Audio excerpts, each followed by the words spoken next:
ప్రవళిక మరణం చాలా బాధాకరం. ఆ దుర్మార్గమైన చర్య. దాన్ని మేము తీవ్రంగా కూడా ఖండిస్తూ ఉన్నాం.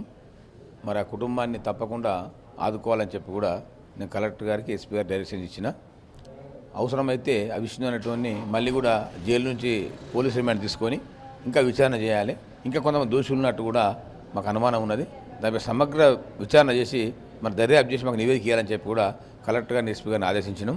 మరి కలెక్టర్ గారికి కూడా ఆ కుటుంబం ఆదుకునే విధంగా వాళ్ళకు మహబూబ్నగర్ హెడ్ క్వార్టర్లో ఒక 2 BHK ఇల్లు కేటాయించాలని చెప్పి కూడా కలెక్టర్ గారు డైరెక్షన్ ఇచ్చినాం.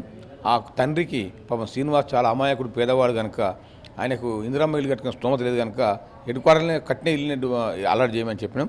తర్వాత ఇంకోటి వాళ్ళకు ఆ కుటుంబానికి సంబంధించినటువంటి ఆ బతకాలంటే కష్టం ఉన్నది. వాళ్ళకు చిన్న కొడుకున్నాడు కనుక ఆ శ్రీనివాస్ ఆయనకు ఏదైనా అవుట్ సోర్సింగ్లో ఏదైనా ఉద్యోగం ఇవ్వాలని చెప్పి కలెక్టర్ గారు డైరెక్షన్ ఇచ్చిన.